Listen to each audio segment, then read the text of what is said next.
due to, especially coming directly out of quarantine, such great performance from him, and has stumbled a little bit as of late, but here at Winners Quarters at Shockwave is a great time to step up and prove it against the #1 seed of the tournament in Lima. Right, now starting off on the Hollow Bastion.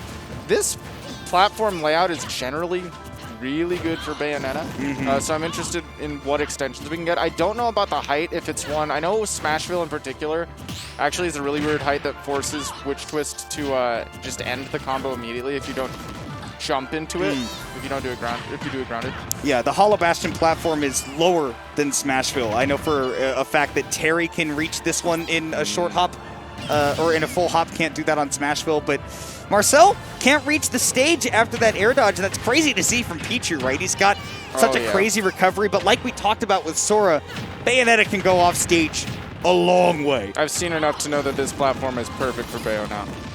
So you gotta watch out. You gotta watch out. Play towards the sides if you can, or control under that plat if you can, is the goal here. Well, and those smash attacks from Bayonetta, they are magnetic.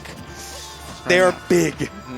And very difficult to maneuver around them when you are even a character like Pichu, right? Just at times, the way, the patterns that you want to approach your opponent, Bayonetta will be able to do something about that, and it's the evasiveness from Lima that has really been shining. It's been so hard for Marcel to get a hit in edgewise. Yeah, finally does find a grab, not going to get a confirmed there. You kind of have to catch the opponent on the defensive option, and Lima was a little bit aware, decided, I'm going to retreat to this flat, going to really chase that back air so close. And yet, so far, Marcel's still holding on to his stock. It's clearly looking a little bit out of his hands at the moment, but you still give your best fight to gather what you can do in Game 2. Yeah, Lima looking resilient still on this last stock, not going to give anything to him. Gets that bats through the thunder. Tries to connect the jabs if Marcel is a little bit too antsy on the landing. Which he can be at times. You can catch Marcel sort of mashing at times, and Pichu does have very good frame data, but, you know, obviously the moves are not very large, and therefore you have the ability to challenge them, much as we've seen from Lima. One whiff from Marcel. He gets up tilted into the back air, the kill confirmed for Bayonetta, and a 3-stock performance from Lima on Game 1 on, like you said, a stage that seems quite good for her. I don't think we see people past week 1 just saying, let's go Hollow Bastion against Lima. No. Personally. No. Or letting the bands get to that point. Yeah. But, you know, I do not remember the starter list, so maybe there's other stuff that's... Battlefield, Small Battlefield, Hollow Bastion, Final Destination, and Town and City are the starters. Man, this stage list is great for Bayo. It is. Ban FD and you're having a fine time. All right. But Final Destination is where we are, so like you say, it's an excellent counter pick for Marcel now that it is available to him, and we'll see what he can do on what many people consider to be Bayonetta's worst stage. I'm wondering if maybe Fountain is just not great, or maybe Lima doesn't want to risk it. I know Fountain has decently close sides, so... No, I'll tell you what happened. Lima said, I don't ban anything. Yeah, that's probably fine. And Lima, in somewhat of a throwback, what we call classic Lima, win Game 1 heavily, and then SD right at the start of Game 2. Right. This doesn't necessarily this doesn't necessarily foretell anything. You know, No. Lima's still Lima. All that says is Lima is still himself. Yeah. He is still himself in every way you remember. Just did not want to have to play with 3-hole stocks. No, he said, I remember. I remember what it times. was like to play with 2 stocks and hazards on, so let's go back to it. It's just Throwback Thursday. Yeah, even though it's Wednesday. It'll be Thursday soon. Thursday soon. Every day, though, is Falco Friday. So. Every day is Falco Friday, but today it's Pichu October. Pichu Poctober. Pichu Poctober. Yeah, we see Marcel being the ever opportunistic player that he is. Potentially setting up for a Thunder?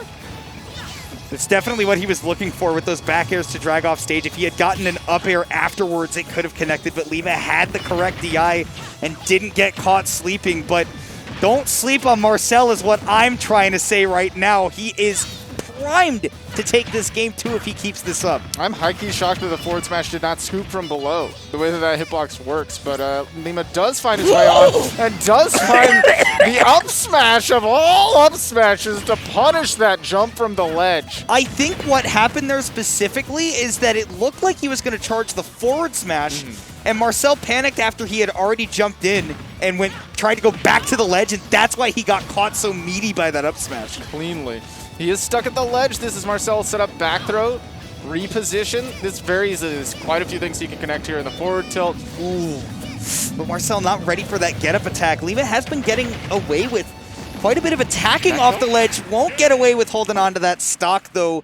Dropping combos against Pichu at those high percents, very dangerous because of how quickly those kill moves, particularly that back air, can come out. Yeah, and really from all sides. It didn't matter if that was back air or maybe you set up like a nair into, it might not have been immediate kill forward air, might not have been immediate up kill, air into been, thunder, perhaps? Bad position to be in. You really just can't afford to drop it because all of his aerials are dangerous. Yeah, getting the perfect spacing on those ABKs, very, very important. And also, having 3 stocks is very important. I think that was laid plain and bare in that game too.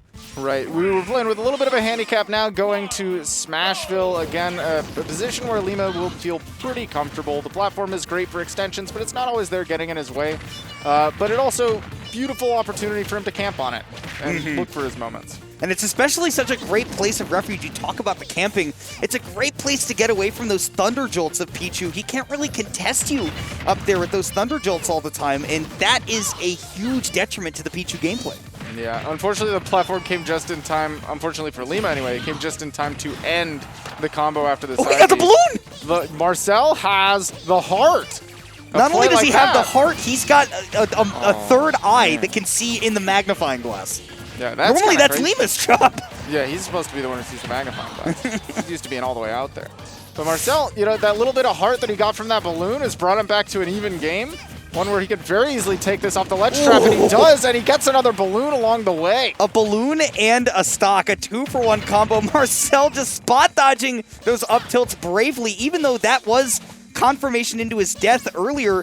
He is playing with a lead, which is Pichu is so hard to do sometimes. And very important to do, making sure that you're actually able to utilize the pressure of your neutral beat, for example. 3 balloons. That one was not on purpose, but he Doesn't still matter. takes them. Yeah, it doesn't matter. He still has it. Results in this industry are everything. Oh, there we go. Forward smash is going to catch somebody reaching a little bit too hard. Like we said, good place to get away from the Pichu, right? If you bait him into approaching you. I know that Marcel did play some Smash 4, and, you know, he's familiar with the moving platform, but not as the Pichu and Lima demonstrated that. Here we go. Now we've got the big combo extension with the fair, but falling out again. Marcel gets a big combo now. Barely. It's not connect properly on that aerial. That was an awkward situation there. They're just trading, not completing combos. Which is weird multi-hits. Honestly, that just happens with both of these characters, and it's just, this is a matchup of frustration. It's like watching the Seattle Mariners every year. It's like, oh, we're not making the playoffs again, huh?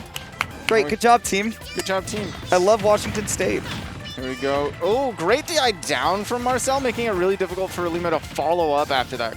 Oh my God. No. Marcel got very greedy to take that stock and lost the ability to play with an even game at this point, but was a lead for him earlier.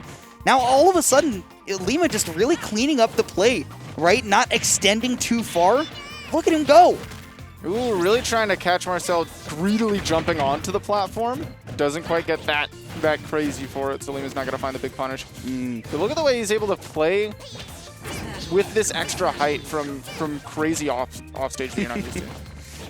And just, again, the patience from Lima has evolved so well in this third game. You see how quickly that the adaptations came, right? Where he realized, all right, this aggressive playstyle against the Pichu is just not working out as well. Marcel is really getting ahead of me by me whiffing, so how about I force him to strike first? And that is why he is playing with the lead that he is.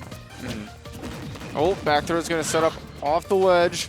Really close to that blast zone. See if we can catch him on the way up with one of these thunders. Not quite. And the up B is going to contest the lag in between those forward tilts. Great timing there by Lima. Still holding onto the stock, though, and going low to points where it's just tough for Marcel to challenge him off stage. Ooh, Up throwing the DI mix? That was bats within, I think. Yeah. Ooh, There that we time go. didn't need it. This time just air dodges through, and we see Lima trying to get these grabs. This is going to be a kill. No, fumbled it. Definitely Yeah. could have been, even an up smash would have done it at that point. Yeah, but fumbling the bag. Forward throw. Yeah, for sure. That's going to do it. We see Marcel not dropping too much. Sitting at 135, almost dying to dash attack. Oh, he got died his to jump dash taken attack. by the guns. Oh, that's hilarious. That's so sad because he definitely had the distance to make that back as a Pichu, but just not realizing that the guns took his jump. Didn't have the ability to see his ring. We talk about him having a third eye to see in the magnifying glass, but not to save himself from demise in that game 3. So Lima will move on into the bracket, but in a hard-fought 3-game set in winner's quarters. Yeah, I mean, he definitely put up a fight. He definitely brought it close, and we saw there was opportunity for. There's always opportunity for Pichu robbery, you know. Yeah. But Lima holding strong as he usually does. Doesn't play with a lot of chips on the shoulder. Not a lot of concern. Mm-hmm. You know, it's No worry, no expression. I don't see him get tilted too No. often. He's the kind of player that Just chilling. he takes stock of the situation and he says, I can either win or I can't. And Most of the time he that's the says, end I of it. can win. Most of the time he can, because he's the kind of guy that can beat more or less anybody. He got 9th at SmashCon, so that's outplacing It was really impressive. hundreds of people. Yeah. And then, ran into Snake. That's not an easy matchup for Bayonetta to run into. We don't talk about the Wadi game. No, we don't have to. No, we don't do that. Yeah. SmashCon was so interesting, Let's go, though. Lima. There was a lot